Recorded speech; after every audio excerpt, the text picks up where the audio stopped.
rolling stone, bound to roam. Come the morning, or I'll be gone.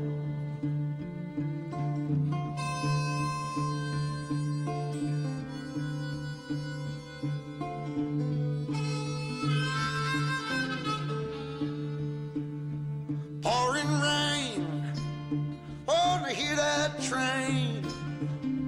There she comes, won't you get on? Won't you get on?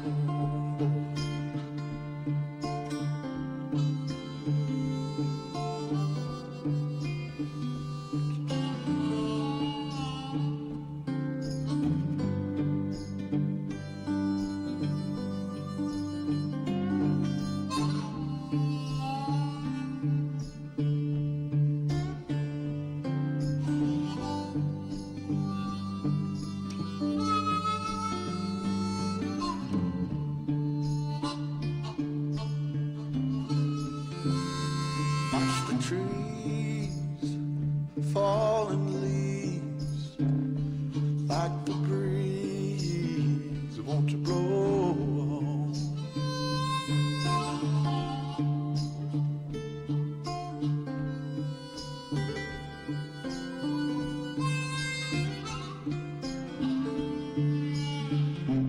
Take a sip, I'ma pack my grip.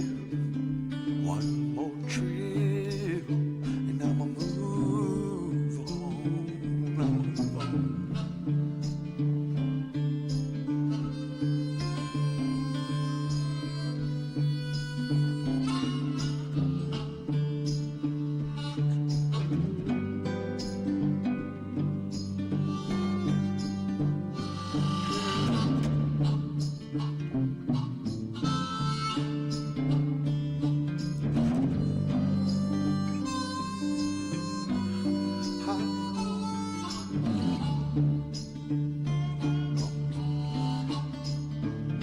Across the track, don't look back. All the jack, won't you roll on? City lights, what blinds your eyes? Don't look twice, won't you go on?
no more worries. Got no more time for loving you. No, they're coming to get me tomorrow. Got no more time for loving you. Oh, they're coming to get me tomorrow.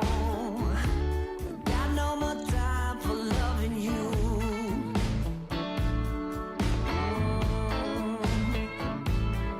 No more pain, no more worries. I got no more time for loving you. No.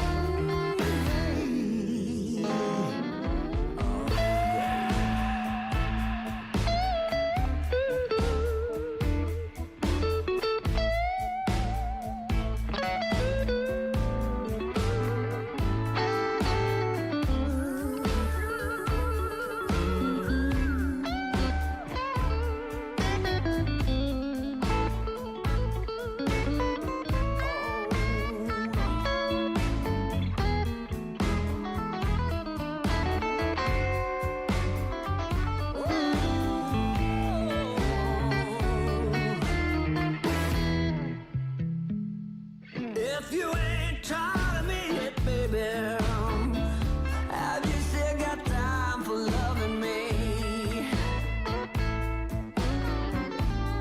I wanna know if you ain't tired of me yet, baby, have you still got time for loving me? Oh, all this pain, all in me. Got no more time for loving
I'm going to start this out a little bit different today. Today is September the 10th, 2025.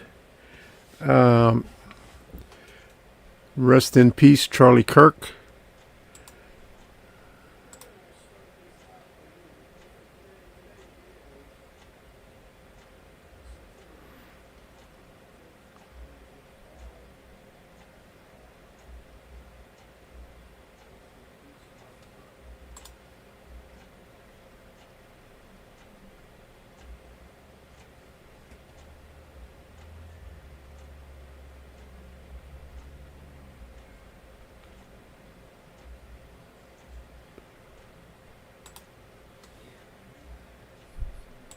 Object of mockery to say thoughts and prayers, but thoughts and prayers for his family.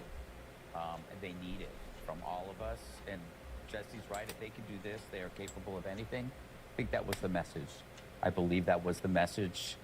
It's really hard to radicalize Republicans. Yeah. You know, it's like we're not the radical type. But if you thought that you were going to shut a movement down, you're going to get a rude awakening. You woke us the fuck up. And we will. Yeah, I know that it's somewhat object of mockery to say thoughts and prayers, but thoughts and prayers for his family. And they need it from all of us. And Jesse's right. If they can do this, they are capable of anything. I think that was the message. I believe that was the message. It's really hard to radicalize Republicans. Yeah. You know, it's like we're not the radical type. But if you thought that you were going to shut a movement down, you're going to get a rude awakening. You woke us the fuck up.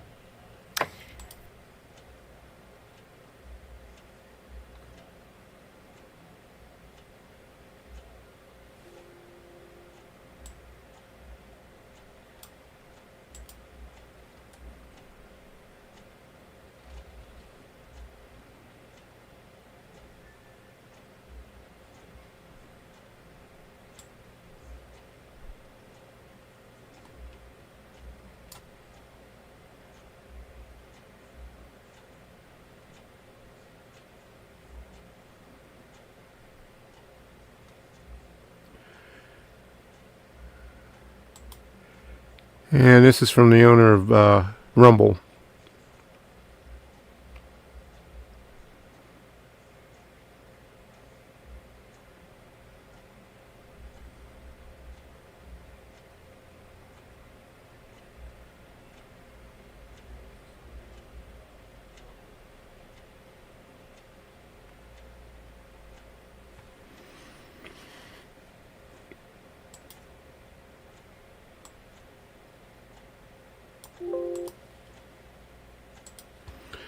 All right. Well, it's kind of hard doing this today, but well, we'll keep on going. All right, for a while, I'm gonna show you the rest of the photos from the Talc Factory. I got a few more, so let's get on with this. We're not over yet, and we got a lot to do today, so here it is.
night's come.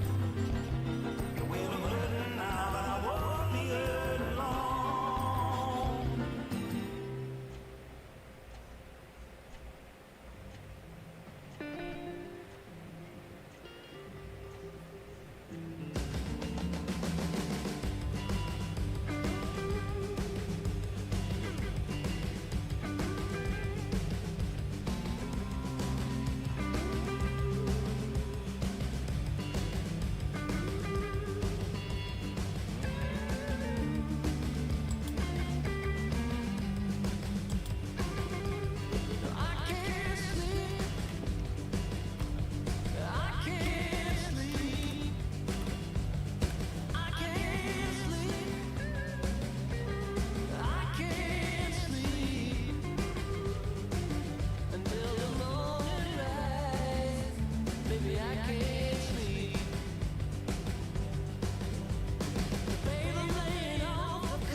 road living in Iowa. But I got a fire that burns so bright from the back road to the street.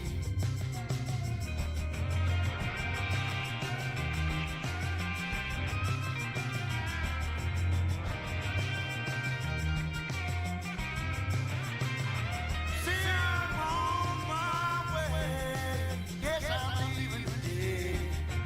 Hard to ride.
trouble, you know what to do.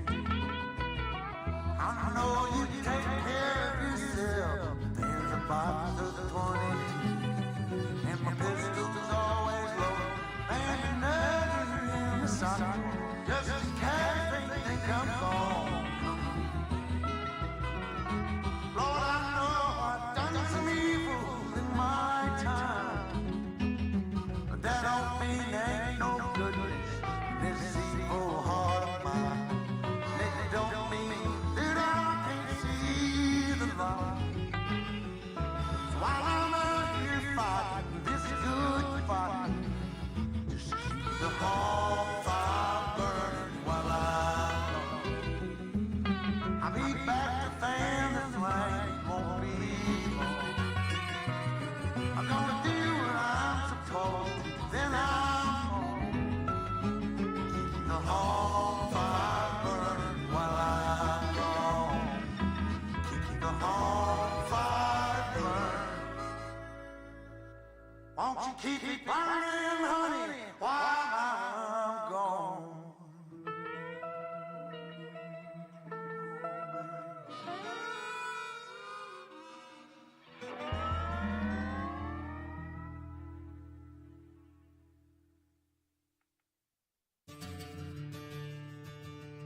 Okay, there you go.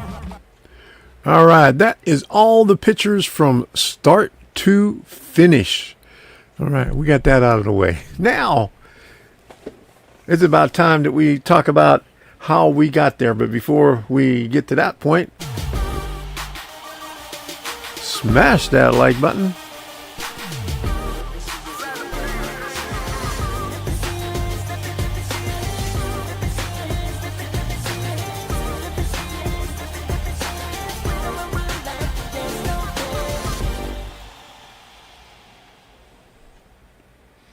All right, so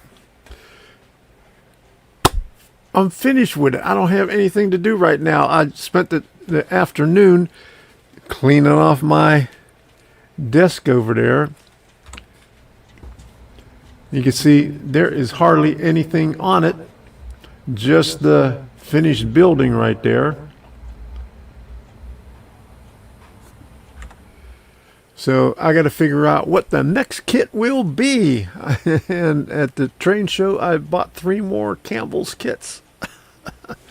And I got a few more on the shelf over there to do. So I got to figure out which ones I'm going to do. But if you haven't figured out so far, here's my schedule. Monday, Wednesday, and Friday all on Rumble.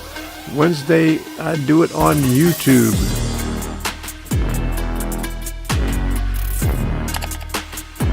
Smash that like button, follow me, ding that bell.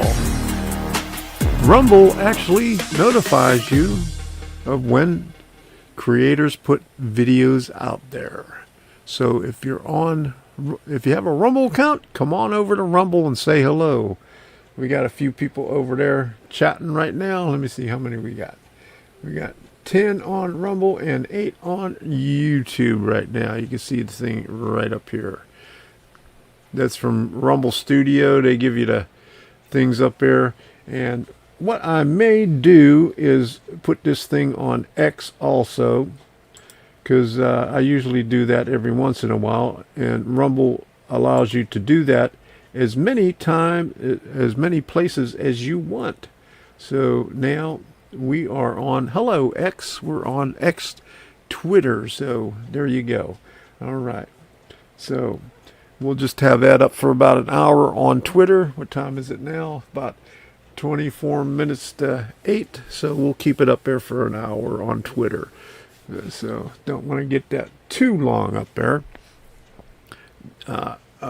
Get my page all populated with with my streams on there. That's about all I got up there on Twitter right now, or X. All right, so we got some train shows coming up, so let's get doing that. I just went to one this past weekend. If you look at my community tab, I got a notice on there about the Brevard County High Railers. They're having an open house. It's a privately owned G-scale layout, 30 by 40, and they only have it open twice a year, the weekend after the June and December show in Melbourne. So it's this weekend. Can't remember what the hours are, but if you look on my community page, the hours are on there and the address is on there. It's in Palm Bay, Florida. Just about 15, 20 minutes south of Melbourne. Not too far. It's in somebody's train shed. So if you're in the area, go take a look at it. I think me and Debbie will drive on up there and see what it's all about. Take some video and post it up here so you all can see it. I'm sure that's why he reminded me of it. He made sure that I knew about it. And he told me where the flyer is and make sure you come. So I guess he wants me to take some video of it so he could post it up there. All right, so let's do some train shows now.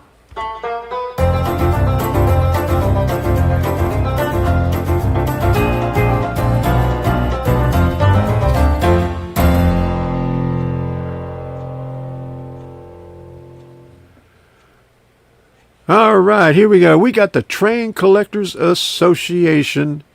And what I did was I redid the thing, so I got to make it smaller because I made it bigger when I put the posts up there on X. So hold on a second.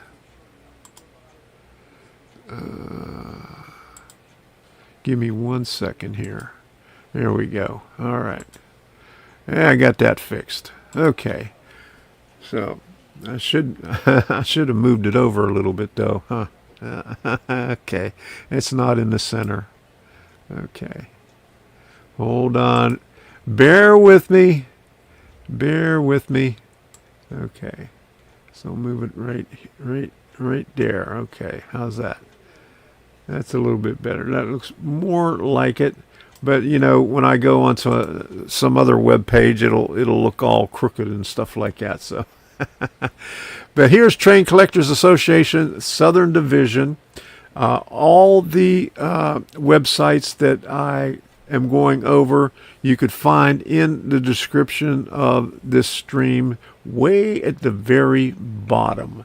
And I'm getting a little indication here that Comcast is screwing me over again. And we had good signal, and it seems like every time I come on live, hey Chasco, how you doing there over on the Rumble side? Good to see you over here. Thanks for stopping in there. All right, there you go. All right, so yeah, Comcast is screwing me over big time, and even though they said that they gave me a different plan with a better deal, it's still no better. They said, guaranteed this one, it will have no problems. But no, I'm going to have to complain to them tomorrow. But anyway, here is Southern Division of Train Collectors Association. Here are their train shows. One in Lake Nona, Orlando. We went to that one last year. And then Port St. Lucie, that one's coming up in January. We went to that one in May. They had one in May.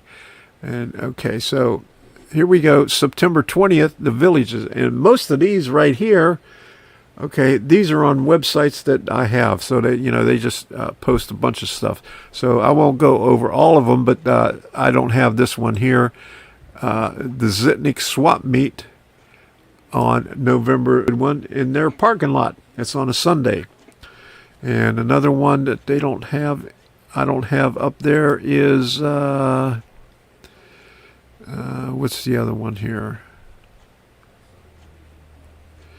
Okay, December 13th and 14th, this one here in Palm Beach Gardens. We went to this one last year. It was a really nice one. I picked up a lot of good stuff there.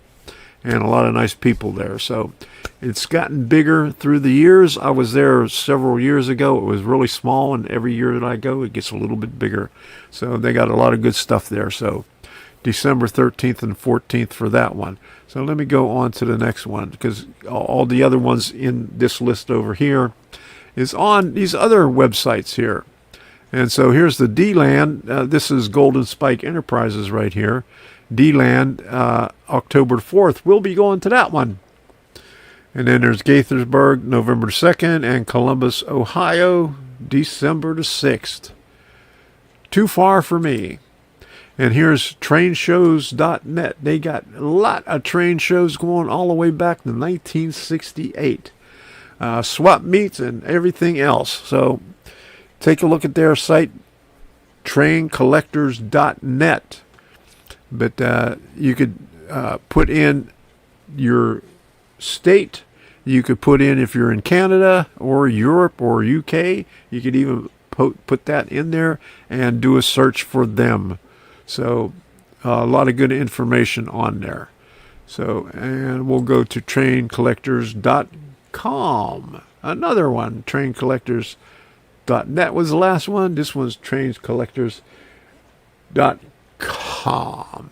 And this one has great Midwest train shows, Greenberg Train and Toy Show, and great train shows. Okay, Wheaton, Illinois, on the Great Midwest trains. Look at all them over there. Okay. And then Greenberg train shows, Monroeville, Wilmington, Edison, Timonium, and Chantilly. And the great train shows in California, Minnesota, Illinois. Okay, so that's those right there. Let's get to the villages a little bit closer to home. So September 20th and 21st, we'll be going to that one. September 20th at the Savannah Center. Nice place on Buena Vista Drive. Like to get lost over there all the time. So let me move this stuff over here so I can see what the hell's going on. Hey, how you doing, Eddie? Good to see you in here. Okay, over on the YouTube side. So the Summer Expo, September 20th and 21st, and they also have a get together with Santa Claus at the Colony place, but it's no vendors that one. It's in December. Just Santa Claus and the train layouts from all the other stuff. And Kyle Stevens, good to see you in here. Thanks for stopping in. How you doing? And Jeff Sykes, how you doing? Good to see you there. All right, so where's the next one here? Okay, so Railfan and Railroad Magazine, they have a lot of stuff. You could find in the back of their magazines all the listings for train shows, and they even have it on the website. And this is railfan.com/timetable. And like I said, look in the description. They're all the way down at the bottom. I have all of them in there. So all of them are listed here. Okay, so nmra.org also, and Sunshine Region in Ocala, October 9th through 11th, 2025.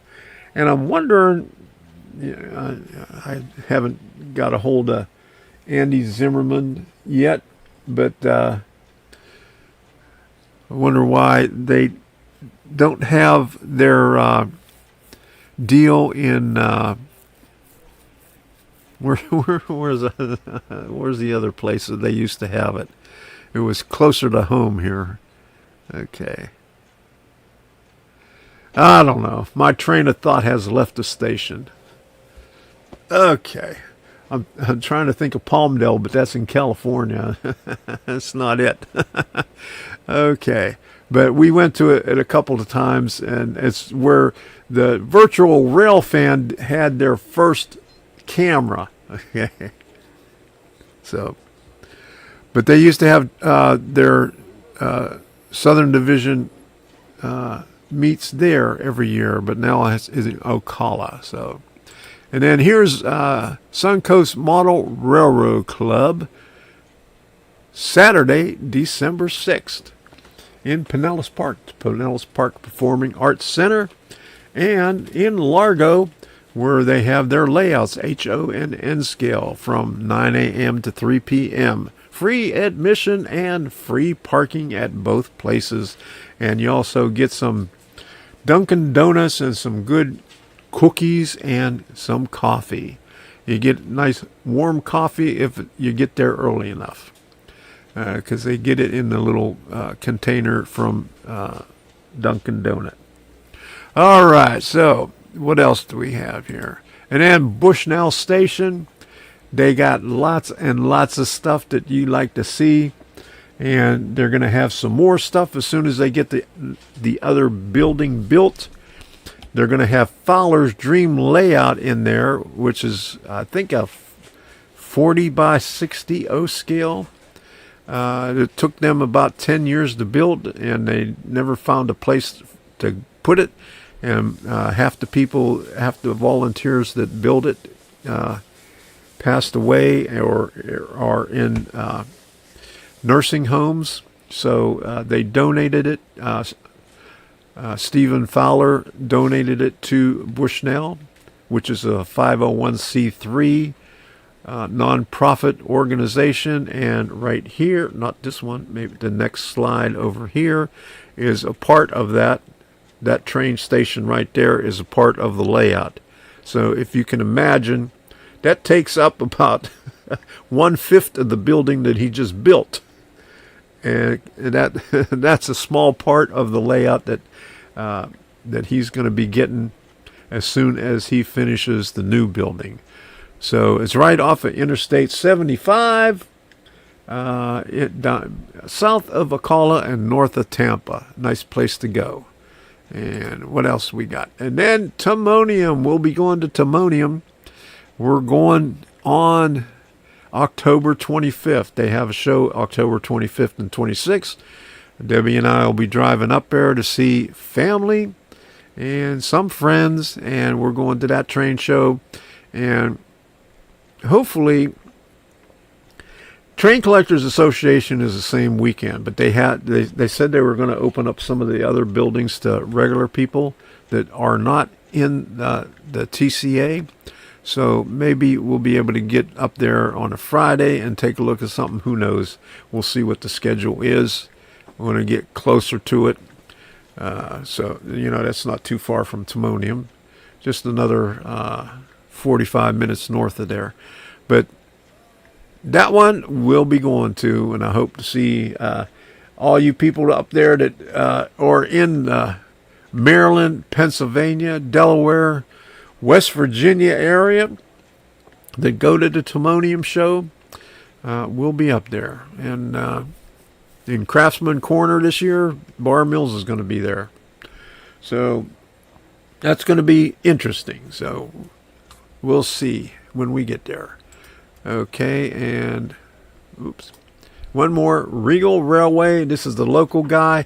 He has one every month in different cities all around Florida. Newport Richey, Brooksville, Largo. There's another Brooksville. And then he just had opened up another one coming up in April of next year. Stark, Florida, out in the middle of nowhere. Is Bar Mill still at Artie's house? Yeah, Rob said that on. Yeah, he built the thing. Oop, right there. Oh, I can't don't have that on my lower third. I'll put it up later. But Rob wanted to know, is Bar Mill still at Artie's house? Yeah, it's still there. Artie's house is in the back.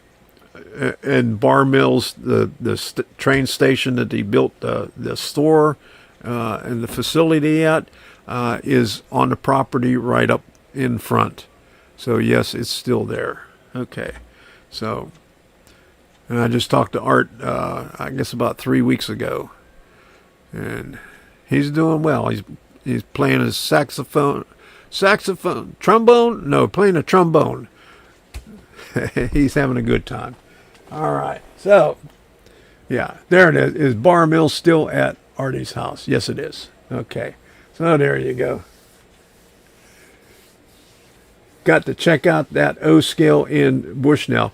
Yeah, Eddie, it's not there yet, but they do have some O-scale up there. But I'll let you know when it gets there, because he's got to build a really, really big building.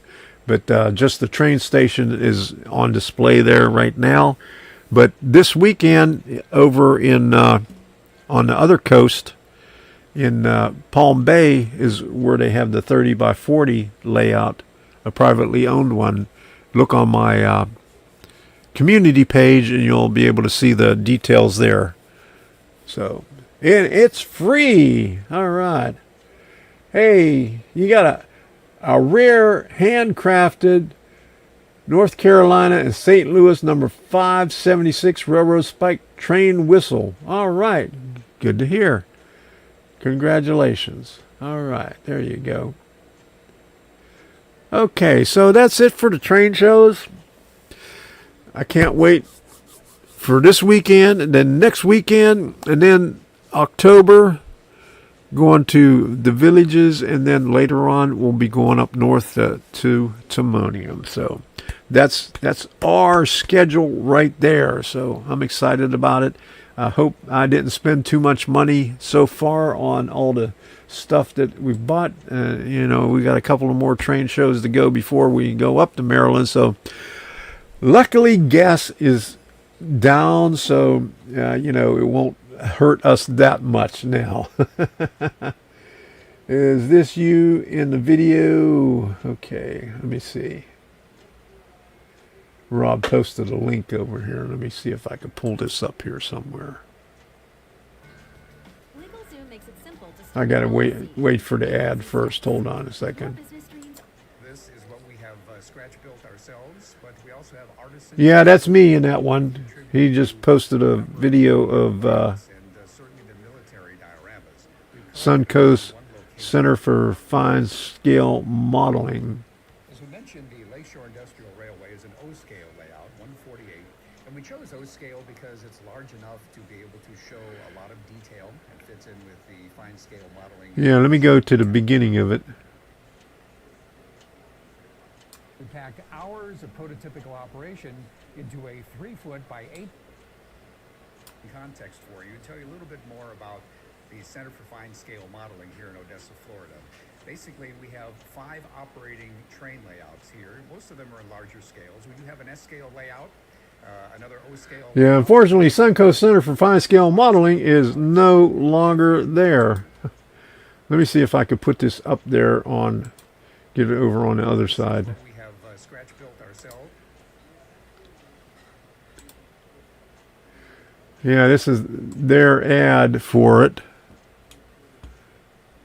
And we was in it. How about that? Let me see. Go this way here. Okay. Right here. Suncoast Center. Scales. We do have an S-scale layout, another O-scale layout, and we have Oop, I went too far. Let me go back a little bit. Lakeshore Industrial Railway, which is the O-scale operating layout that we're featuring here. But let me put it in context for you and tell you a little bit more about the Center for Fine And Scale this Modeling. this layout here is at Bushnell Station right now. Train layout. And so is that one right there. We do have an S-scale layout, another O-scale layout, and we have actually a large-scale layout. This one right here. That one right there. Muskrat Ramble is there. 0.3. In addition to this, we have dozens of military dioramas and displays that are scattered throughout the center. And a lot of this, And, yo, look at that. There's me right there. Holy moly. That was a long time ago. I had my we have my deal there. Man, that was about 6 or 7 years ago. My goodness. scratch built And there's Debbie right there. All right. And that is, right there, that is Silverton Central that we're filming right there. from all over the world. All right. Contributed to So, thanks, a number of the layouts and Rob. Thanks for putting that up there. we collected Okay. from one location here. Yeah, Suncoast Center for Fine Scale Modeling closed about, 3 years ago or something like that? So, it was a nice place. And Jeff Sykes says, November. Okay, let's put this up here.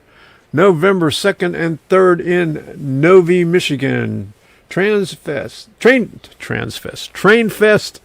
will be there at the Novi Expo Center. The Craftsman Corner will be back. Bar Mills will be at there, and again, along with a lot of the vendors from NMRA show. All right, thanks for putting that up there. Oh, it's actually Nashville, Chattanooga. Okay. Okay. Sorry about that. Okay. All right. Okay. It's very rare. Okay. I know you go after that rare stuff there. Okay. Thank you for putting that up there. All right. So, I want to thank all of you for supporting this channel. So let me put this up here before I forget, and then we'll go look at how I got to the point where you just saw, from beginning to end.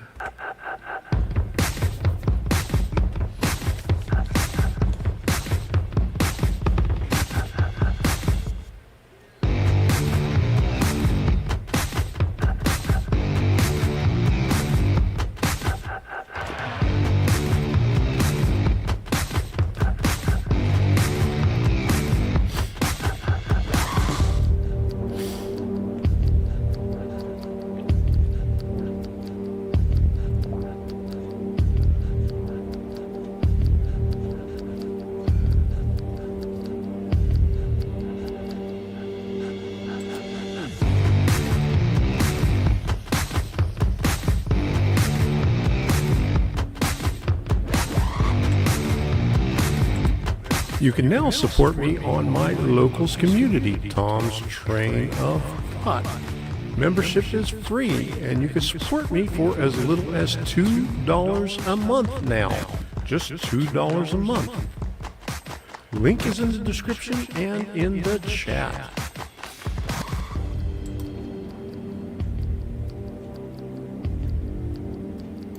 Thank you for your contributions during the live stream. I really appreciate it.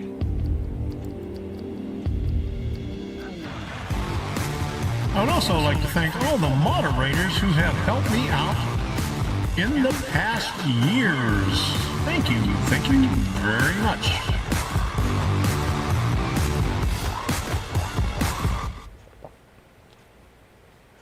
All right, thank you very much. I could not do this without your support. I really appreciate it. So, all right, so I think it's about time. Well, two more things, really. The other day, we was on our way to Debbie's appointment. She went to her stomach doctor, and early in the morning, and we ran into this. The crossing gate did not come down. This is the sugar line, and you notice the crossing gate did not come down.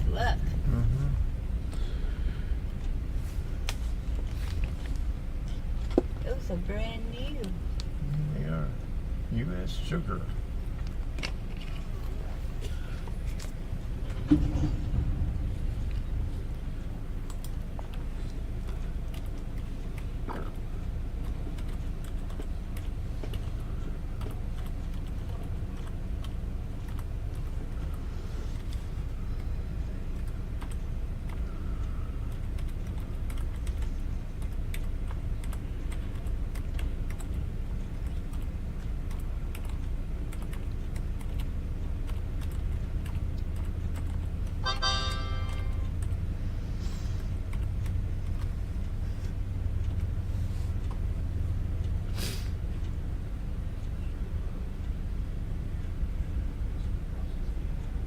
Yeah, brand new rolling stock in those first ones there.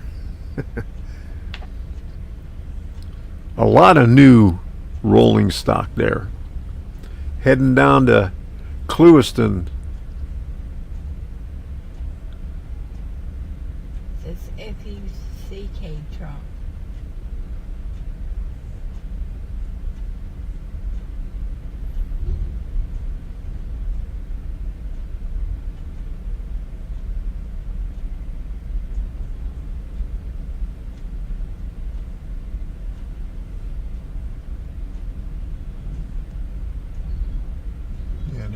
Yeah, those are the articulated cars. See, they got the truck right in the center of the...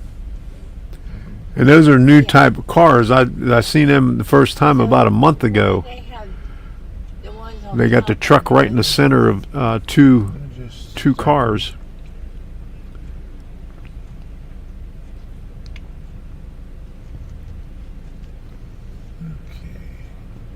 Well, we got here just in time. Mm-hmm. There's the notice for your appointment. Okay. Popped up on mine too. Oh, it did? Yeah, I had it on mine too. All right, there you go. I don't know if it was trash cars or what. I don't know what they use them for. They're brand new, but I don't think they would be trash though, because they look similar to the they look like ore cars that they use for the sugar cane, but they stack them on there. Must be heavy. Yes, they must be heavy. So I don't know what it is. So that was Tuesday, I think. Yeah. Okay. Alrighty. Okay. I got one more thing before we get to it. And I played this the other day. And I think I did this right after... let me see.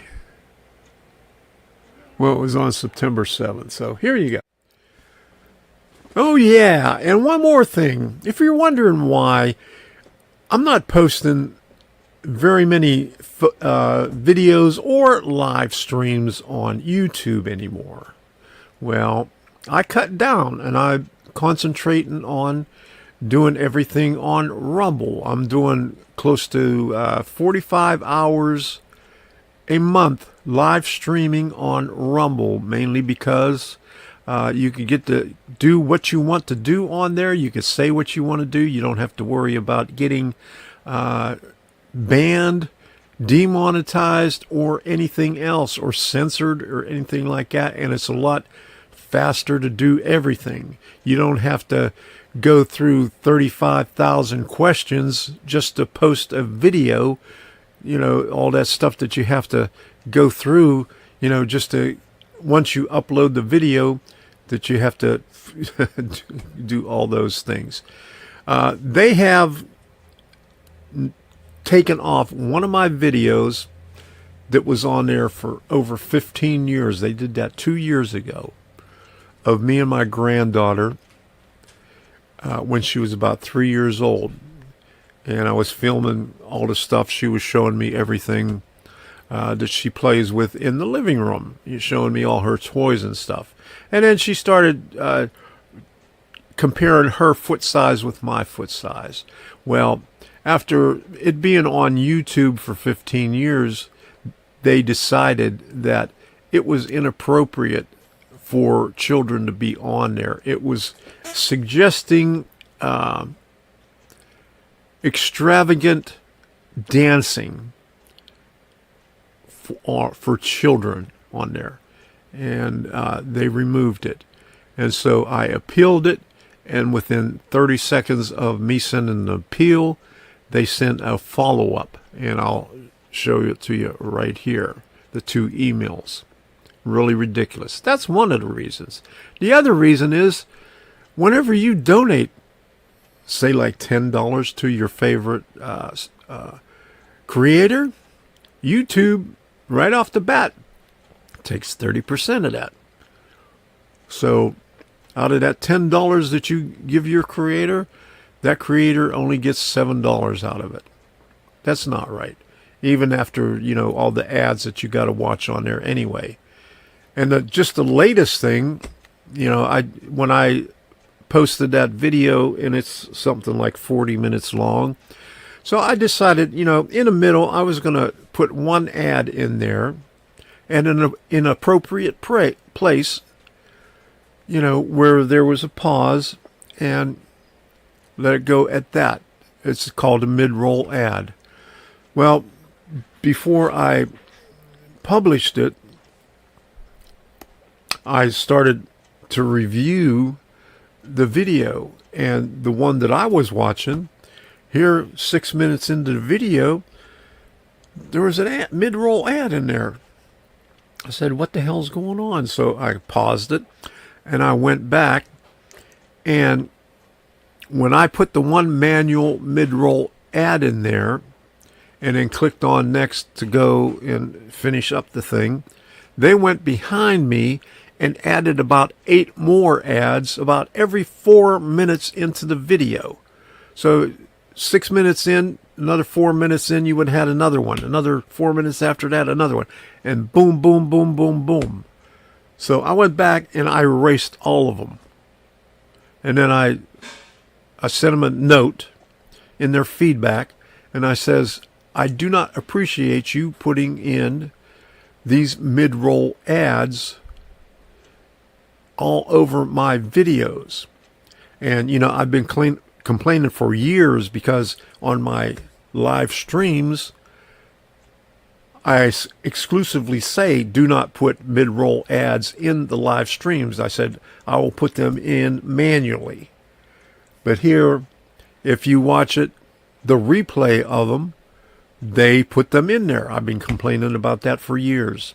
They still put them in there. And I don't like that. I want my viewers to be able to watch my content without having to watch ads.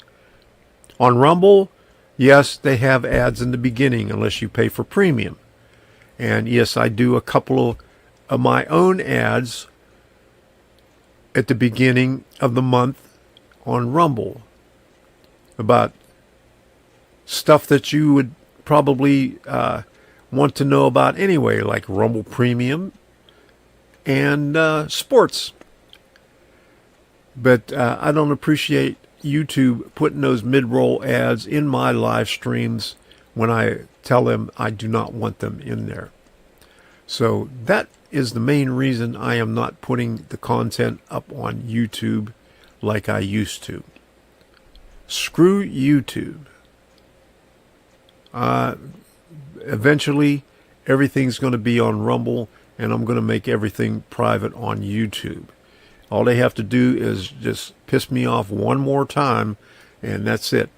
I'm making everything private on there. If you want to see what I have to do, you'll have to go to Rumble, because I'm fed up with YouTube altogether. So that's my story, and I'm stuck with it. Have a wonderful day, and enjoy yourself on ScrewTube.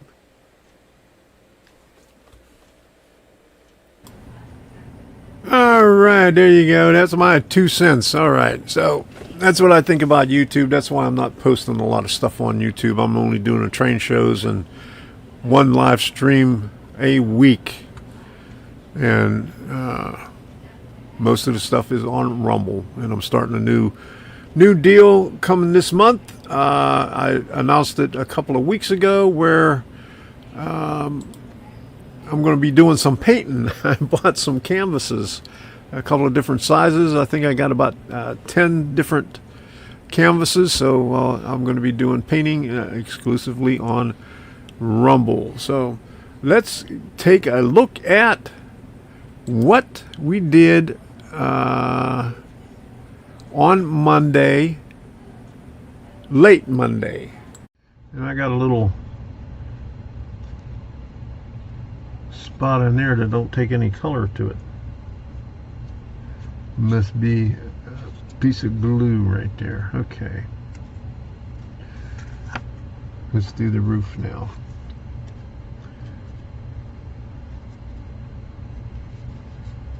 This is the bottom of the roof right here.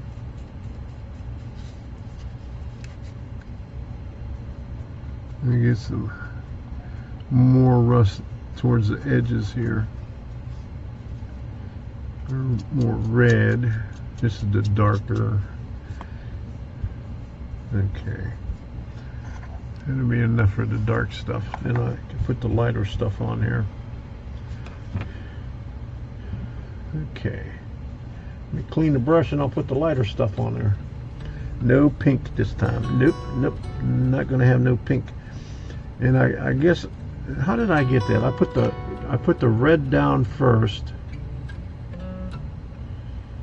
And I guess I put a little bit, sprayed a little bit of black and then a little bit of gray over it. And I guess the gray with the red made it pink.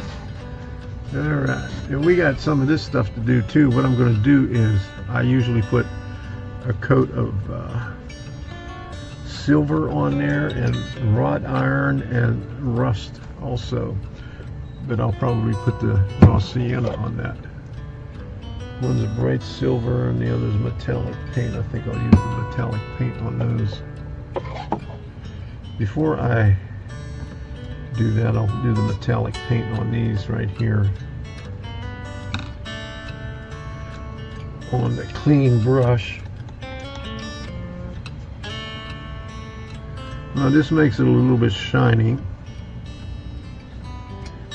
and then go over it with some other colors after that, multiple colors after that.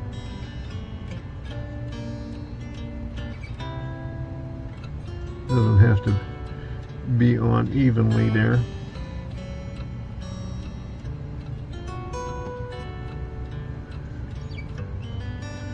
Makes it look like a little piece of conduit there. Well, I bent this one here as best as I could get to figure where it needed to be bent. But you know, you can always bend it later. All right. So let me clean the brush again. Alright, let's put some of the lighter rust on it, raw sienna this time. See how that works. And I think with the raw sienna I went the opposite way. Put a little bit in the lid here. Oh yeah. Right around here on the edges here, this way.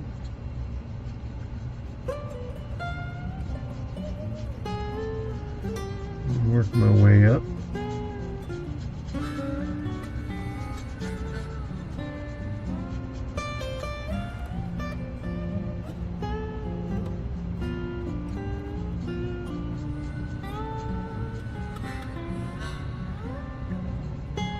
Heavier down on the bottom. Alright, so can't see that. Okay. Right there. Alright.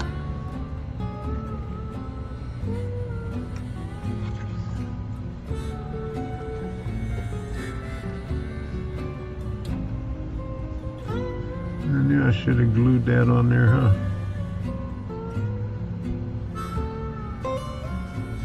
That'll make it look like it's falling off, huh?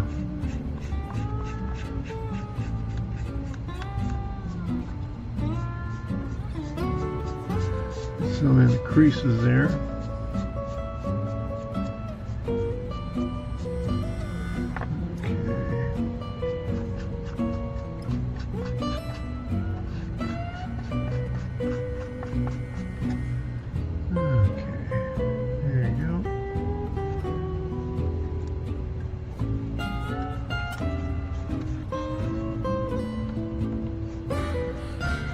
Okay. Yeah, how's that look? Huh? All right. Easy roller. There you go. Okay. Let's see how this will work on here.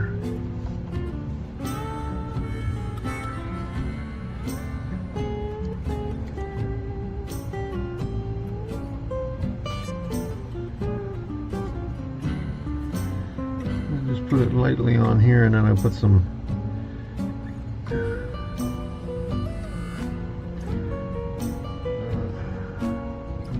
darker colors in there too.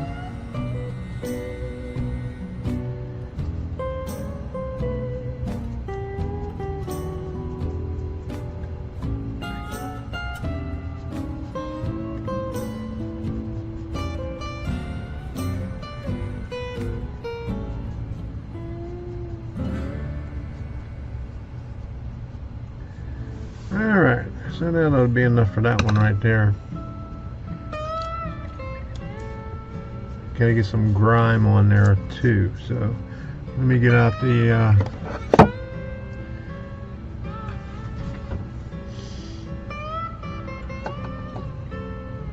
that's the midnight.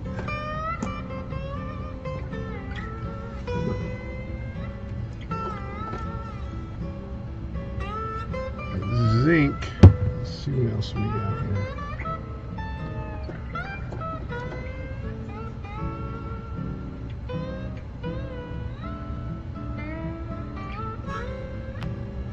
That was wrought iron. And pure black. We'll see which one works best. Let me clean this one off. I wish they had that color there, midnight grime. Okay, so let me see which one will look better. Let me try the wrought iron first.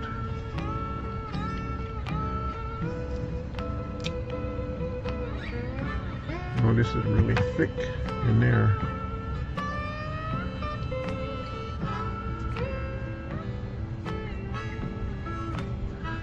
This looks like on here. Put my goggles on, see, so I can see better.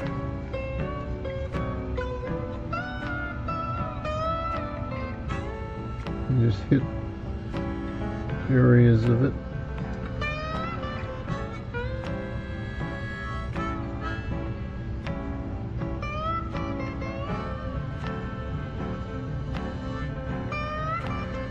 Okay, I think that looks pretty good right there.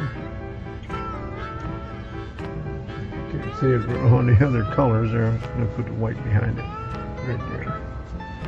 Alright. I can't tell. Okay. Put some on these other ones too.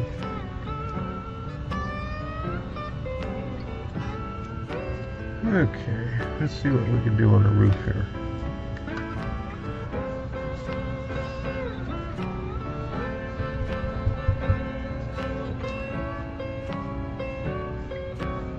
Darken it up just a little bit.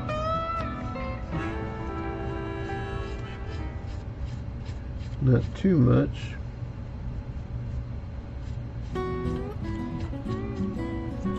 Alright, here we go.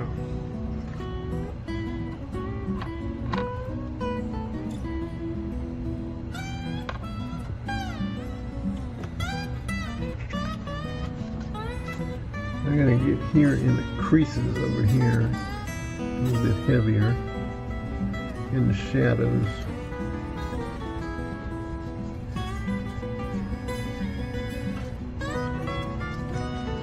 Okay, coming down from the louvers.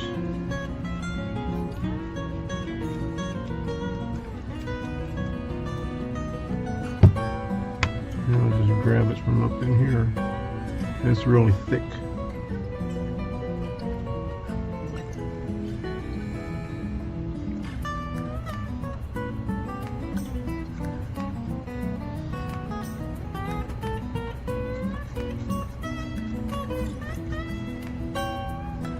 Alright, not too bad. Last one here.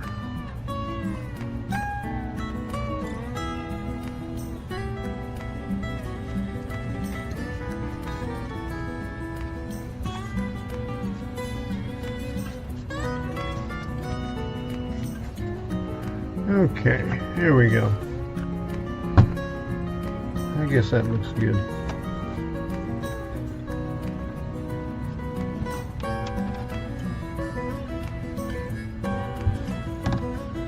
We'll go with that.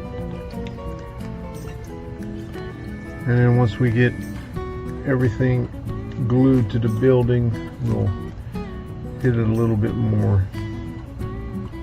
And this right here is what I use for the tar, Midnight. It makes it look a little bit blue, real dark blue. Alright, let me go wash this thing for the last time tonight. Yeah, that raw sienna makes it look like a nice rust on the edges there. Alright, so got a nice clean brush again.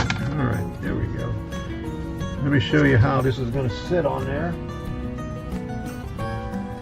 But the next step is, well, they tell you to glue this onto the building first and have this on there like so, like this. But I think I'll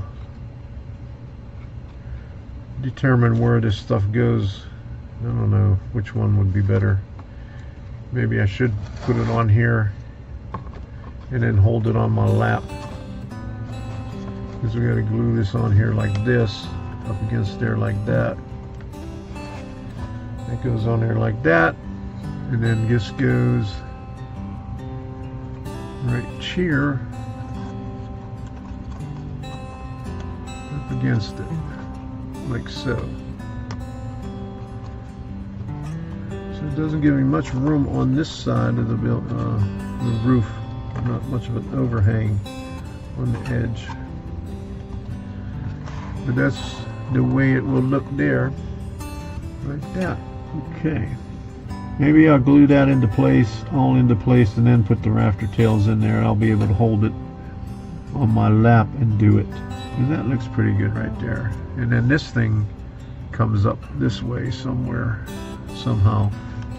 I think, off of that slab, and then up here I'm going to have to bend this a little bit more, and then this thing right here, this one goes right, how'd it go, like so up here. Did this thing bend a little bit? Yep. Oh, thanks. Anyway, it goes like this up here. And, come on. Now, it fit good before. What's the matter here? Okay, here we go. I'm looking at it wrong. Okay, so it goes in there like this. So we'll glue that up there, but not tonight,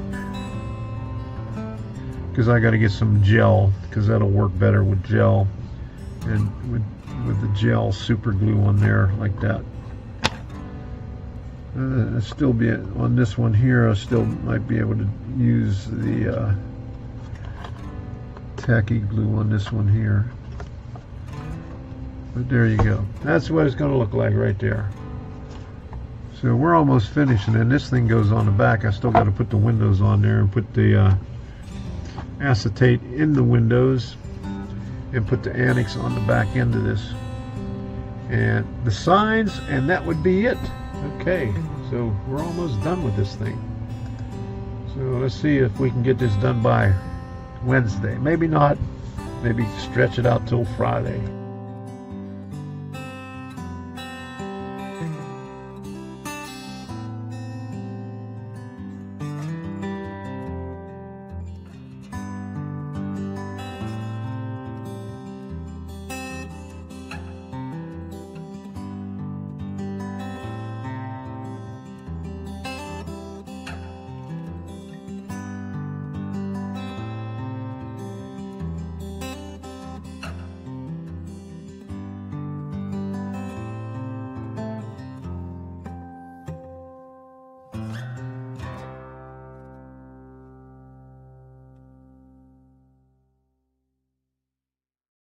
At the end of the day, yeah, it's all that matters. Oh, I pray just to feel good at the end of the day.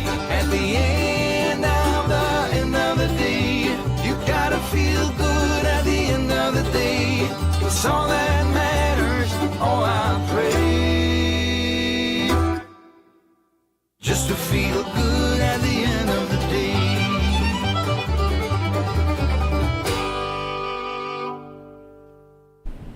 Just to feel good at the end of the day. There you go. That was the last live stream that we did. Now, this is what I did since then.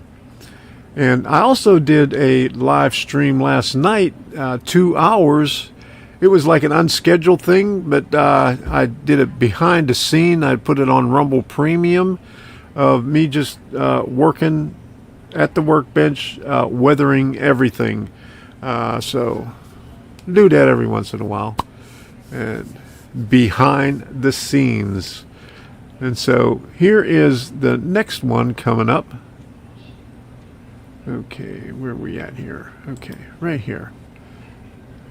We got more, and I think before I do this, I got about maybe 10 minutes before I said that I was going to cut it off of X, but this was like a 41-minute video here of what I did. Let me see, what's today? Wednesday. I did Tuesday morning. Man, I was busy on Tuesday, real busy. So this is mostly from Tuesday, but people on X, thank you for watching. We'll see you again next time. I'm going to shut you off right here, and we'll put you on another time. So bye-bye. All right, we're disconnected from X right now. Okay. Okay. We had a union meeting. Oh my goodness. Yeah, I just went on. It was an unscheduled type thing.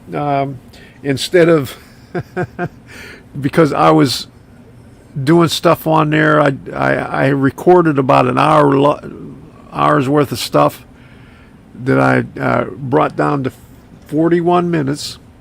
And then after that, I said, well, instead of recording some more weathering, I just went on for 2 hours. So I wasn't on last night. I thought it was Wednesday and looked for him. I was on late. It was on. I think I came on about 8 o'clock. But let me see the thing here. Hold on a second. Okay, over here. This thing right here. Premium behind the scenes final detailing of this project. Okay, 2 hours and 10 minutes long, that thing right there. Let me go over here. I'll just show you a little bit of it. Just show you what it looked like. I won't put the volume on there though.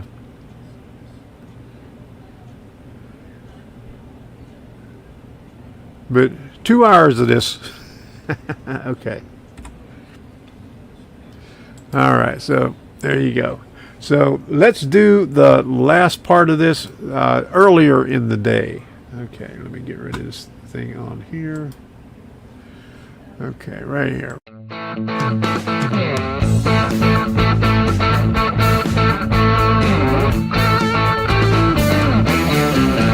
We're getting down to the very last details of this structure, and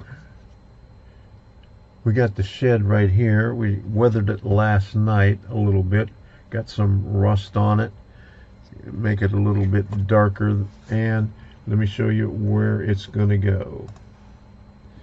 Alright, so we have to put it on right here, and so first thing we're going to do is apply some glue here and over here. Let me see where else we could apply it. I'm not too worried about the one in the center, but I'll put it over in here also. So I'm going to make sure that this is nice and smooth right here. I might just put a little dab on this one here, not much.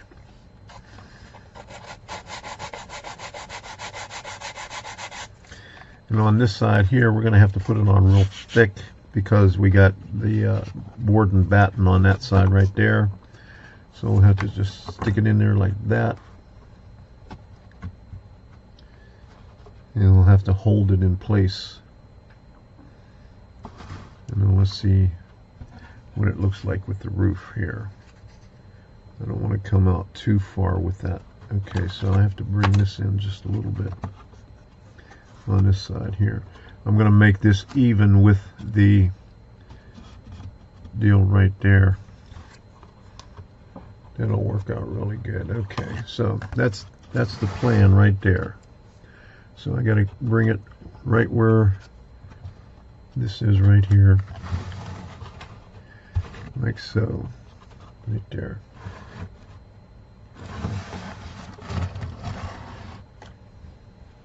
Well, I made sure I had plenty of glue right there. You can see this glob of glue right here. So let's get it going. Okay, so we need some on this end right here. Really thick on this part right here, because that's where the board and batten is. So, and along where these corner braces are. Put some on the bottom here, up on the top here.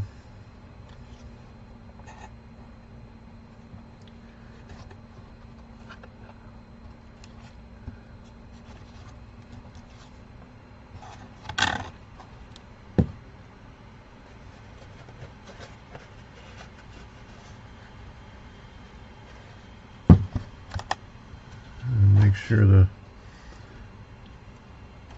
you got plenty of room for the roof here. Okay, so we got a nice overhang over there too. Okay, so I'm just going to hold this in place. Can't let this move too much.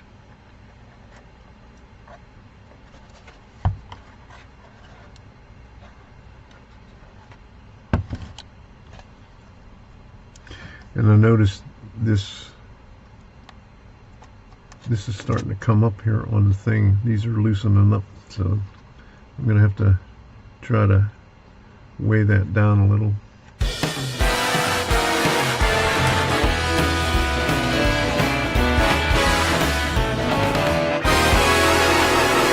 I marked the roof where this piping will go, and I shaved it down just a little bit more, and it'll go approximately right here. So I'm going to put some super glue on the bottom of this and just hold it into place.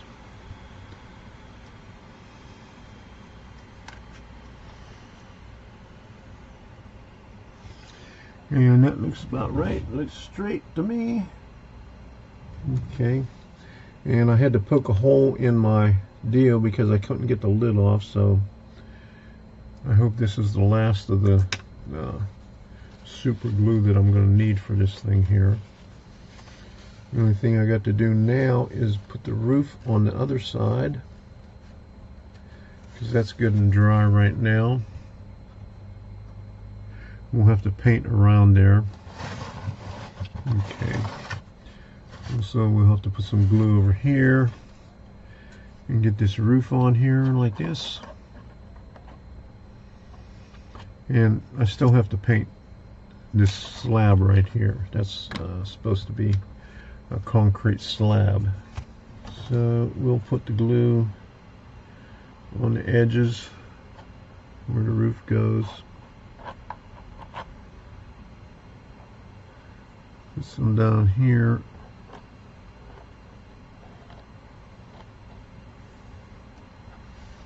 Alright.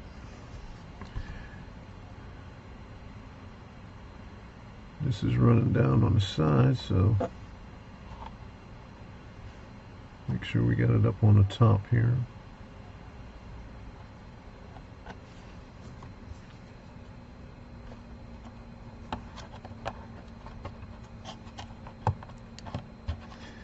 And we'll just hold this in place for a little bit, and that'll be good.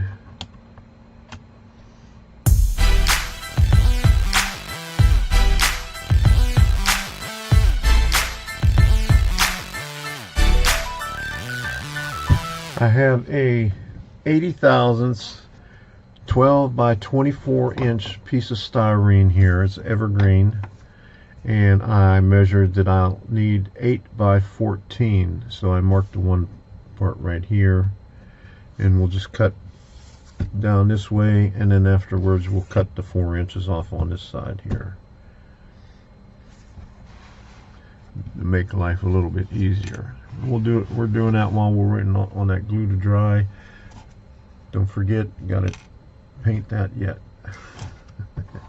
And I still have to put these 2 pipes on. So we'll get this out of the way. I did my first cut, but before I make my second cut, I'm going to glue these 2 pieces together right here. And then I'll be able to get a very accurate measurement of where I need it, because I got to put the office on the end of this right here, and then I want to leave some room over here, so we'll see how big that is right there. 8 inch. I'm giving myself about a 1/4 inch from the ties on the front of this, and that'll leave me about looks like about a 3/4 of an inch altogether. Let me see how this looks on the overhead drawing here. If I give myself a 1/4 inch over there, let me see, give me an inch on that side, and maybe a 1/2 inch on by the office, and a 1/4. So that'll make it a good 8 inches. So I'll have a 1/2 inch on one side and a 1/4 inch right here. and that'll make this look like a little dock area right here with on the styrene. Okay. So let me glue these two pieces together. I just scored it and then snapped it. So I got two nice pieces, and then I'll have a 4 by whatever it is. I'm going to take my tacky glue and go along the ribs on here, a few of the ribs, because that's where we'll be making contact on there, all the way up to about the 4th one right there, and all the way up here too. So we'll just do it like that, squeeze them together, and hope we never have to separate these again, because they ain't going to come apart, not very easily. Okay, so it's flush on this end, so I'm just going to hold it up against my chest and press here with my thumb, and over on this side over here too. While this is drying here, I hit this with the flat black, this one right here. I masked it off so I could spray it, and I also hit this with flat black right there, and also sprayed some on the bottom too. So those are the two roofs there. And I still have to do this one right here. Let me go get the gray primer so I can do that right there. I got the styrene cut to the size that I need. I'm just going to have to hit it with some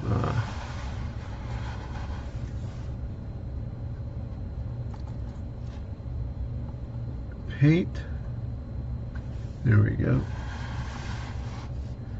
And I'll have to glue this office in over there. But there it is right there. That's what it's going to be on a pad like that. Okay.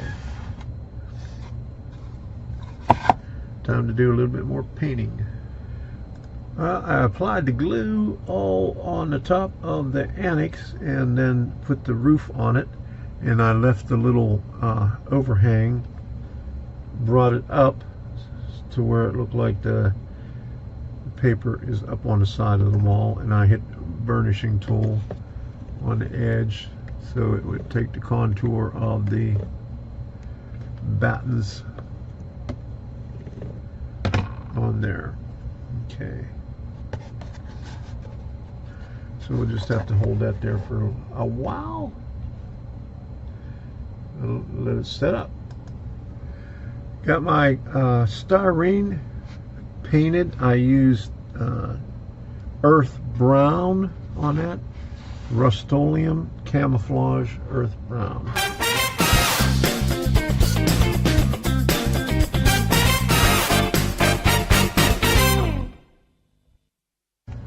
Let me turn this around. I cut holes in the roof here and on the side, and I put this piece of wire in there. Just dimpled this out on the bottom here, and then put another hole right there, and just shaved a little bit of insulation off of each end so I could super glue it into place, like right there on the bottom, and then right there on the top, so it'll sit like that. I have not glued it in place yet, but that's the color. Just hit the piping with super glue right up here on the top and on the bottom. This one, it's just sitting in the holes. I don't think I need to put any super glue in there. I'll put some paint on both sides to make it look like tar. And all I have to do now is add this, and then we'll, oops, yeah, I got to do the windows and doors yet too. I cut out a piece of the window right there, and I trimmed it down to where it would fit in there, so I'm just going to use that as a template to cut the other ones. And the first one that I did was just a hair too big, so I just I'll use a good corner on here, right here, and just score it lightly, coming this way.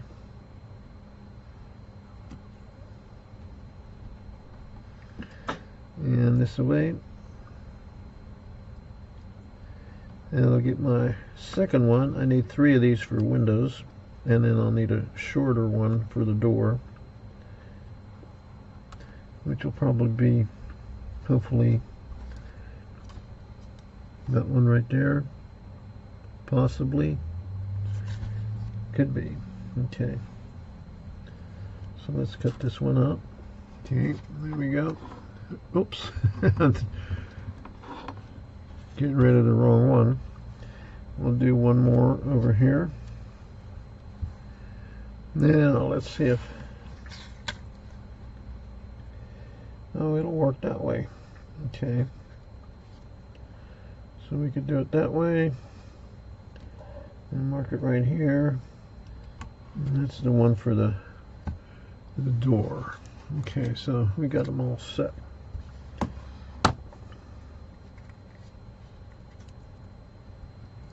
There we go. How did I make that too big?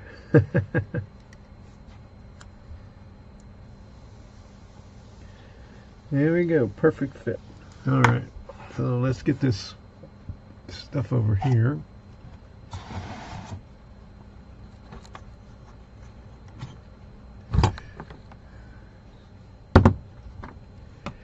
I'm just going to stick this right on the edge so it's easier to pick up.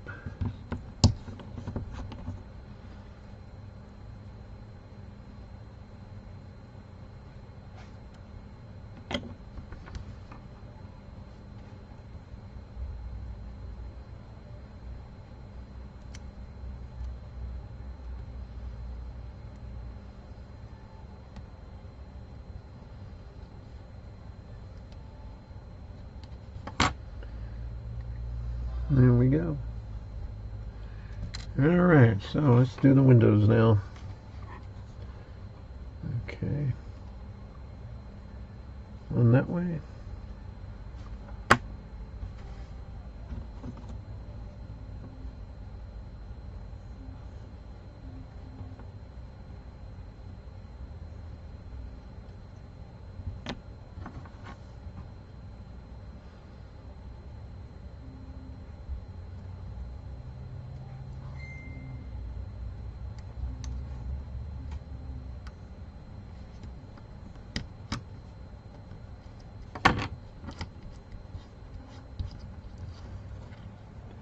Now this stuff is a lot softer than the normal glass material that comes with the kit. This works a lot better. It's more flexible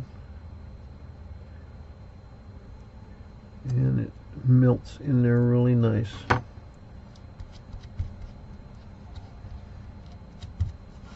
Okay, there we go. Now we're ready to put the windows and doors in there. I already got the door in there. Let's do the front window and just apply glue on the edges on all 4 sides. You don't have to hit every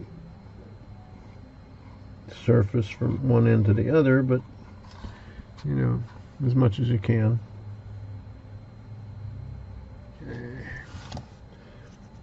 Test fit it first. Okay.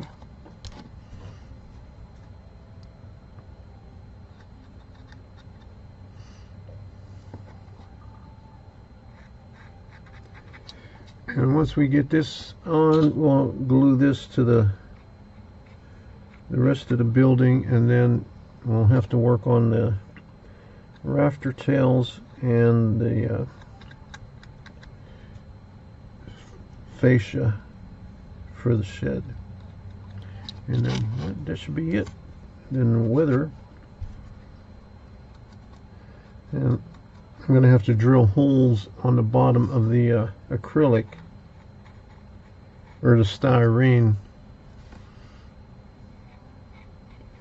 So for lighting, I got a hole in this one here. This is a small hole right there. And I measured the where the other ones would be on the main building and the annex.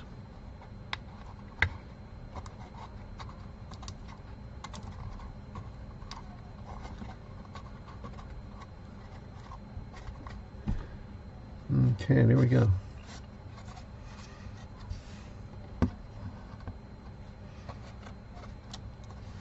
Ready for that to set up, and then we'll glue it onto there, right there. All right, the office is ready to be put up against the main building and the annex. And I have just about where it's supposed to be. The edge of this is on the edge of the one louver on the annex. This is how we line it up here.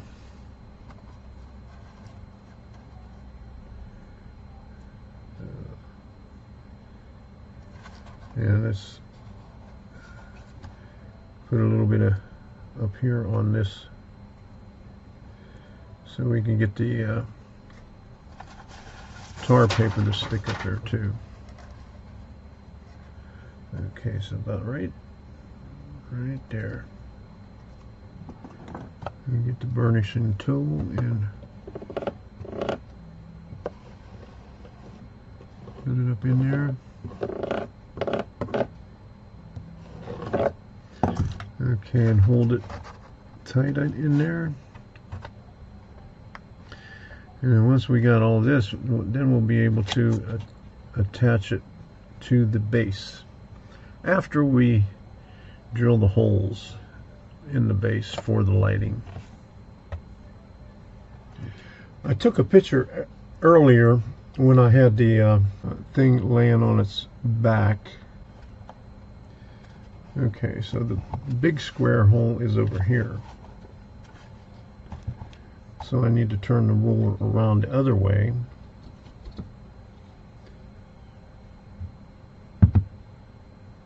From the edge. And I could see on here where the edge is.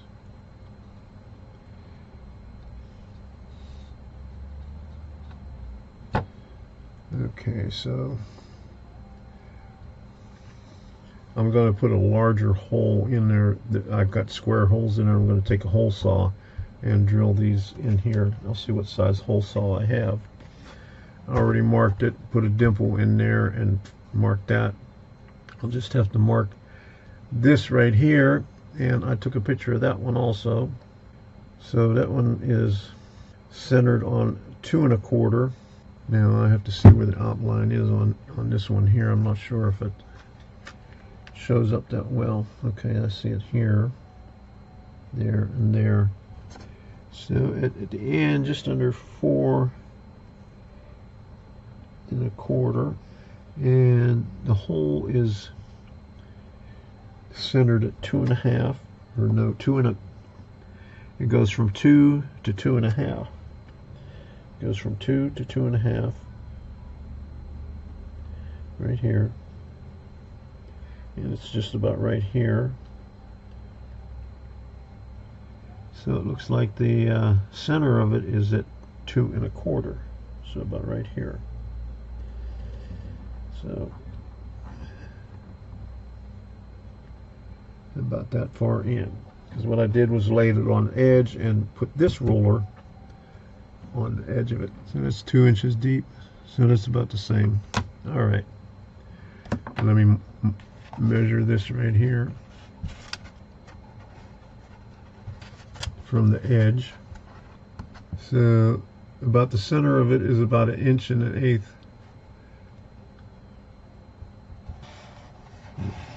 The center of the hole would be 1 1/8 inches, so we're good to go. That's where we need to be, right there. So we'll just mark this right here, and this will be a smaller hole right here. Okay, so we got 3 holes to drill in this thing right here. got that figured out. Okay, got the holes in here. Right there, right hole right there. Okay, the annex is 7/8 inch in from that end. This area right here is 3/4 of an inch in. Let's see what we got here.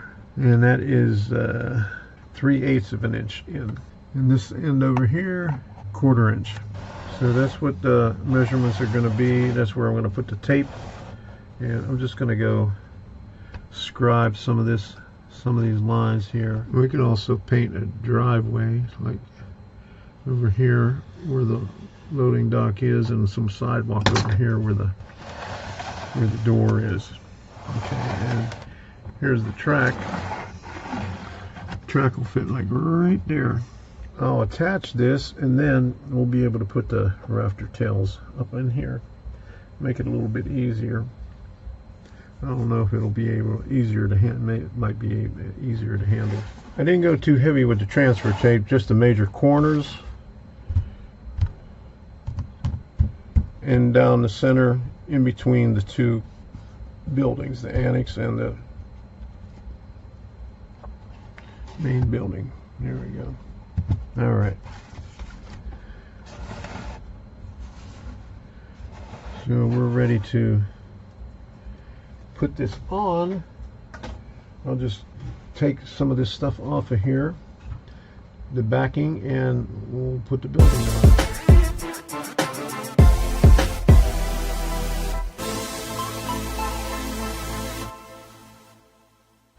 I only got a few more things to do, like the rafter tails and stuff, but I got it mounted on here like so. There we go. Put a little bit of the transfer tape on it.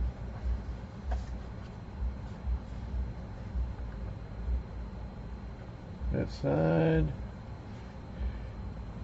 Got to do some weathering. I'm gonna paint like where the loading dock is right here, where the garage door is. I'm gonna make that concrete here. Gonna put concrete right here where the door is. Concrete over here along this edge right here.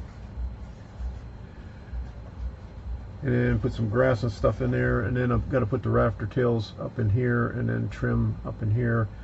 And then use the midnight around where the pipes are, and then weather this, put some dirt, different colors of dirt up on the roof and everywhere else. Okay, so then I'll have to put some dirt and other weathering materials on the roof and everywhere else to make it look like, because this looks too clean up here on those tar paper roofs. And maybe I could darken these pipes up just a little bit.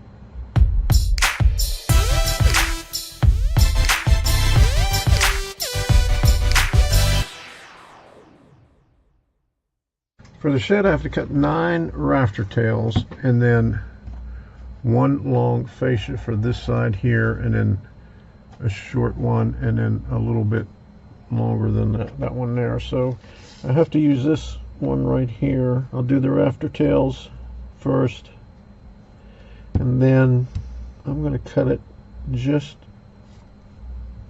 under the roof line. We'll see how that looks right there. Now that is so small. Holy moly. You're barely going to see it, but it won't stick out all the way. So we're going to make 9 of those. That's 1. And I'm actually making it a little bit longer than what the drawing is, because if I made it as small as the drawing, I probably would not be able to pick it up. So I'm making it come out to the end of the roof on the drawing, instead of it's showing it in a little bit. And there's no clear one for the fascia, because this is the only side angle, and the pipe is in a way so you can't tell where it ends and where the other one begins, like right here and there. So we're just going to have to measure that.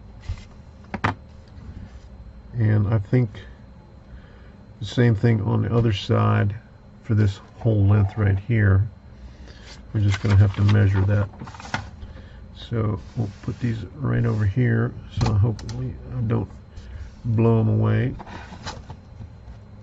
I better pick it up with the tweezer. Right there. And which way do I do it? That way. Let's see if there's enough on this one here for, not really. So where else could we put that? Nowhere else. We'll put this over here for right now. Use this one here. There's those two. Okay, now the long one over here.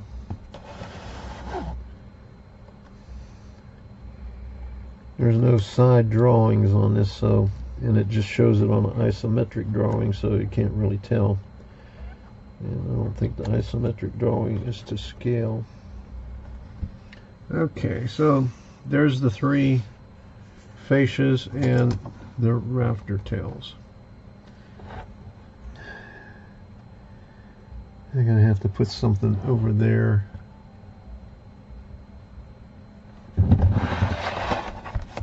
I'll get a box and put it on the back here to hold that up. Okay, I have a bar mills box and a 1, 2, 3 block propping it up, and so we'll be able to put these first two in there, maybe the rafter tails in like that if we're lucky.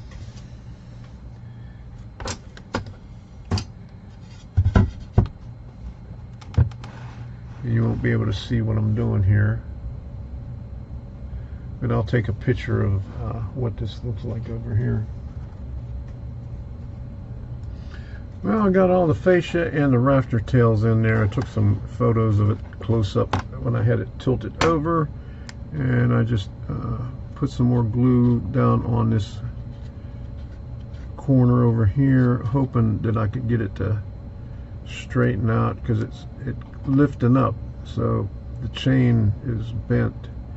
So I might have to stiffen up the chain by putting some super glue in it to make it stiff. We'll see. We'll see.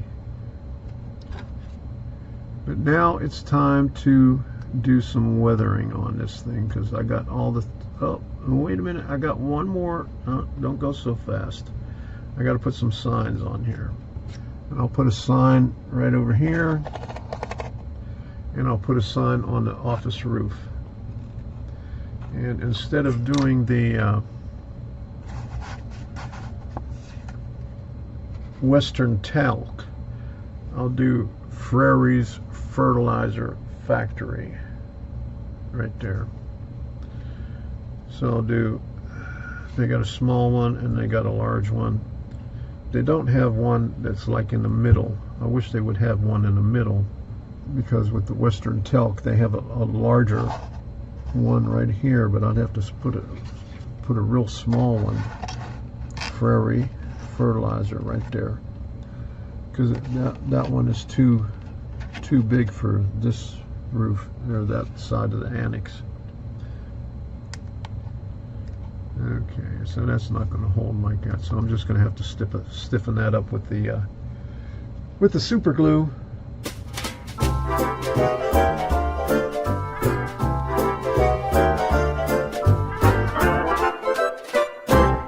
I stiffened up the sign for the office roof with some scraps of wood that I already had stained. Doesn't fit perfect, but close enough. And then I smeared some glue on the bottom of it so I could just put it right here. And I'm going to follow the line of the tar paper, try to get it centered on the roof here. And then once I got that, I'll cut like 3 little braces and then put them in on the top piece because I had the top piece down a little bit.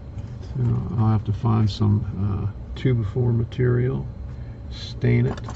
I thought I had some already stained, but oh, where was it? Oh, here it is. What I just had here. So how long would I need it? About that long right there. So I'll cut like 3 of those and then use that to prop it up when they're on edge. Using this to mark where I need to cut it. Okay, right there. And I'll cut it on the same angle. Do about 3 of them.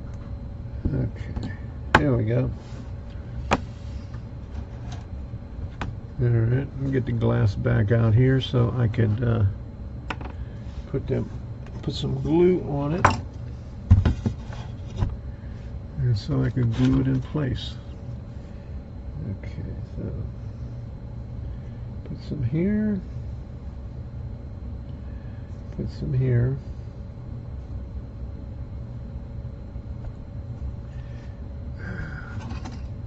I keep hitting the microphone.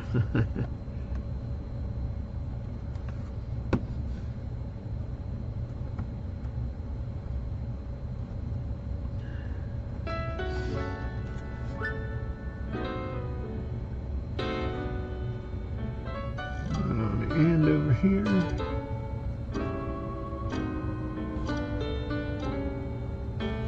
Okay. What happened to my other one? Did I lose it? I lost it. I knocked it off the table. Oh my goodness. Yeah, I can't find it. Let's see if it's on the bottom. Okay. Not anywhere around here. Son of a gun. So we'll just have to stick with 2 until I can find the other one or cut another one. I hate when that happens. Okay. Well, we'll hold off with just 2 of them right now.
Well, there you have it. It's going to go right up here.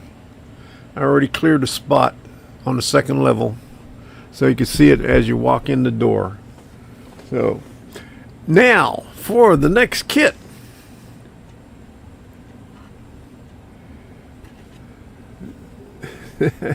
Building is begging for them. I need a few, huh?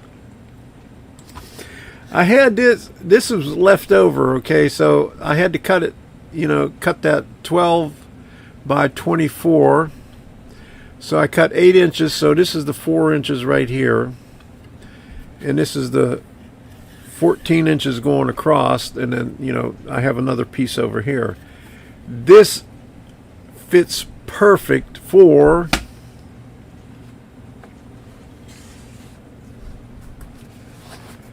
Montgomery feed and seed. It's a perfect fit. I was looking at it while that video was playing, so I got out all the drawings and checked it out, made sure it'll fit, and we even got some brick for the foundation, so that's going to be interesting. I got 3 sheets of bricks in there, so that's what we're going to be starting on pretty soon. So let me see where the footprint is. Okay, so here's the top view of it right here, and it'll fit perfect on it.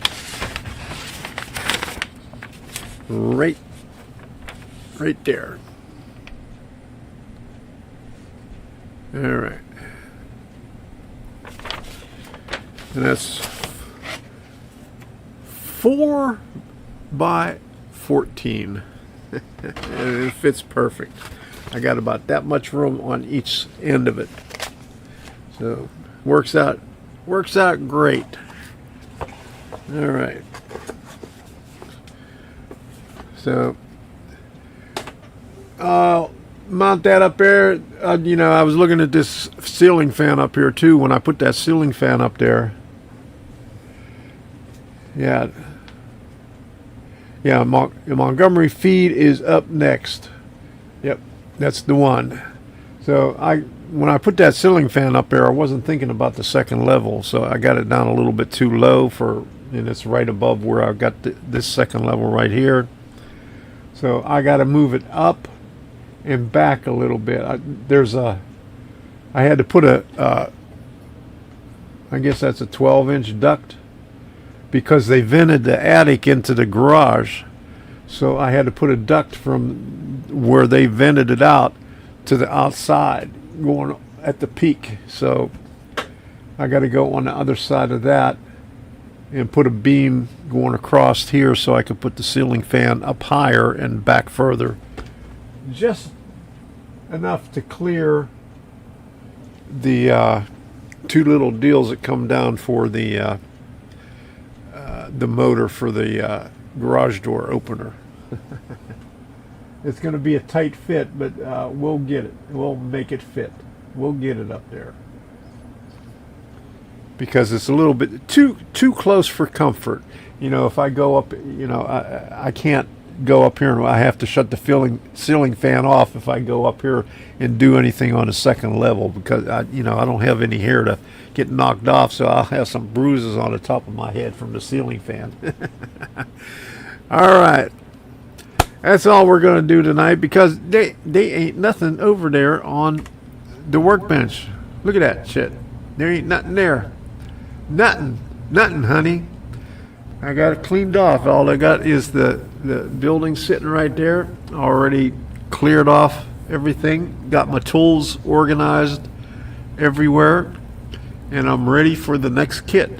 So, there you have it. But, let me see, what time is it? 9:15. So, I'm going to call it a night. I'm going to cut out early tonight. It's unusual that I'm doing it less than 3 hours, but don't feel like going any further tonight. I want to thank you all for stopping in. I really appreciate it. Really appreciate all the support and all the compliments on, what I do. Drum roll. Yeah, I just seen that. Drum rolled. So, thank you. We'll see you again Friday, and people on YouTube, we'll see you again Wednesday. So, Rumble will be on Friday. We're going Saturday. We're going to the that O-scale layout in Palm Bay. So, give us something to film. Yeah, that's kind of it. Yeah, kind of slow tonight, given the events of today. Yep, that's what I was thinking again. Let me put this up here, because Trump came on and televised something. Let me see if we can put this up here. I got to turn the volume up on here. To my great fellow Americans, I am filled with grief and anger at the heinous assassination of Charlie Kirk on a college campus in Utah. Charlie inspired millions, and tonight all who knew him and loved him are united in shock and horror. Charlie was a patriot who devoted his life to the cause of open debate and the country that he loved so much, the United States of America. He fought for liberty, democracy, justice, and the American people. He's a martyr for truth and freedom, and there's never been anyone who was so respected by youth. Charlie was also a man of deep, deep faith, and we take comfort in the knowledge that he is now at peace with God in heaven. Our prayers are with his wife, Erica, the two young, beloved children, and his entire family, who he loved more than anything in the world. We ask God to watch over them in this terrible hour of heartache and pain. This is a dark moment for America. Charlie Kirk traveled the nation, joyfully engaging with everyone interested in good faith debate. His mission was to bring young people into the political process, which he did better than anybody ever, to share his love of country and to spread the simple words of common sense. On campuses nationwide, he championed his ideas with courage, logic, humor, and grace. It's a long past time for all Americans and the media to confront the fact that violence and murder are the tragic consequence of demonizing those with whom you disagree day after day, year after year, in the most hateful and despicable way possible. For years, those on the radical left have compared wonderful Americans like Charlie to Nazis and the world's worst mass murderers and criminals. This kind of rhetoric is directly responsible for the terrorism that we're seeing in our country today, and it must stop right now.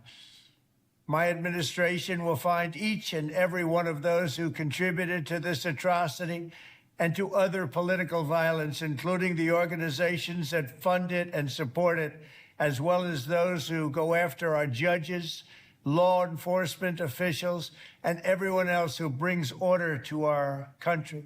From the attack on my life in Butler, Pennsylvania last year, which killed a husband and father, to the attacks on ICE agents, to the vicious murder of a healthcare executive in the streets of New York, to the shooting of House Majority Leader Steve Scalise and 3 others, radical left political violence has hurt too many innocent people and taken too many lives.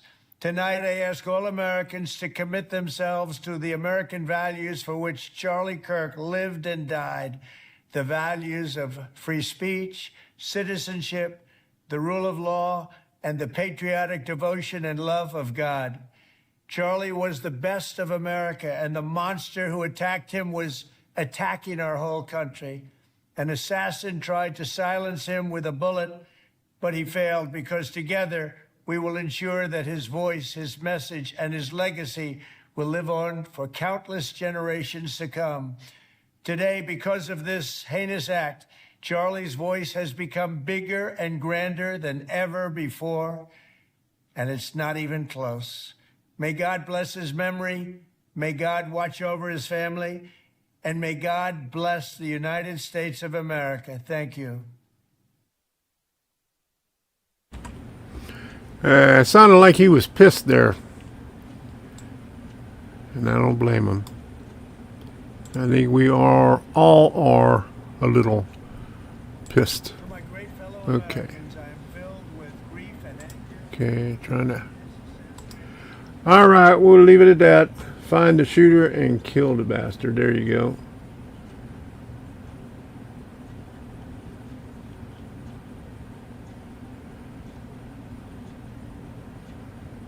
Uh-oh. And that comment didn't make it over into my Rumble Studio thing where I could pin it. Okay, I don't think. Hold on. Nope, that didn't make it. But Jim said find the shooter and kill the bastard. There you go. Yeah, I agree 100%. All right, everybody. We'll see ya. I'm going to put the end screen on here. So thank you all for stopping in. Bye-bye. We got some rail fans over there. Here we go.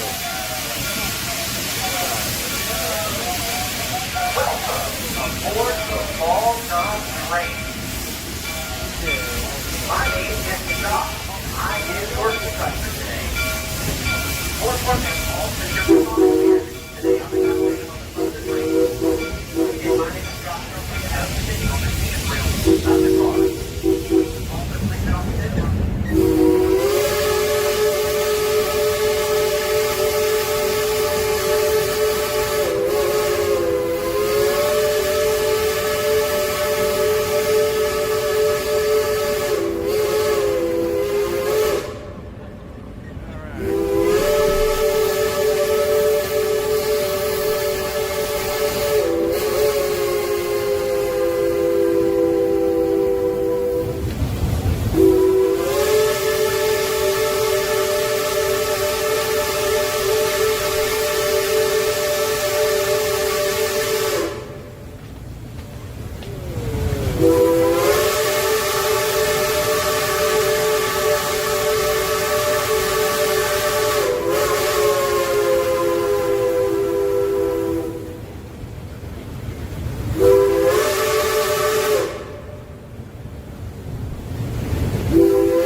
all along.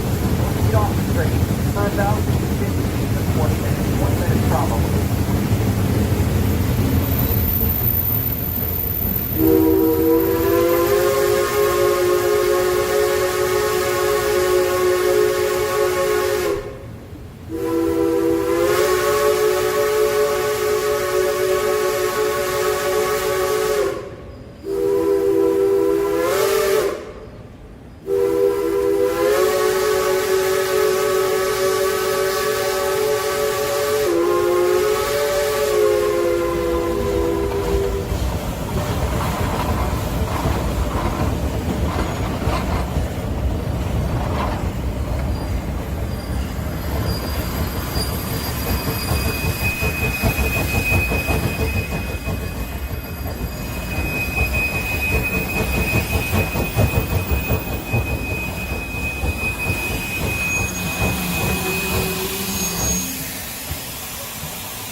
I'll get a video of it.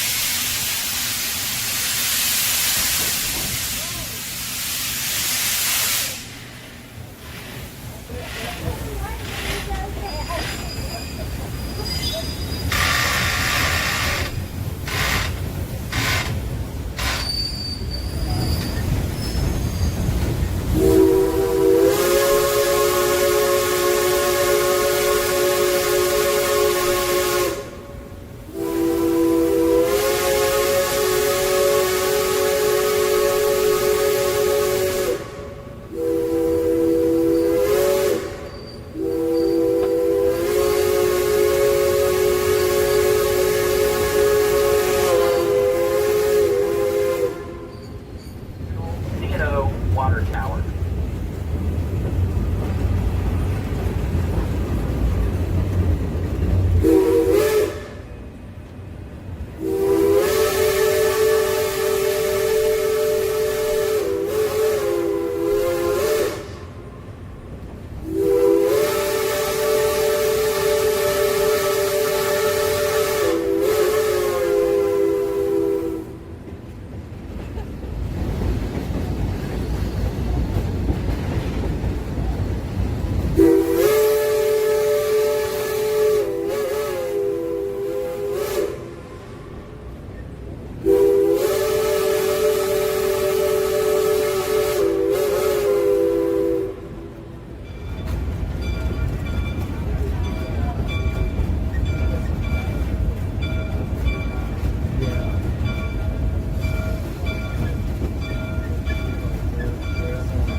Of grain for purple mountain majesties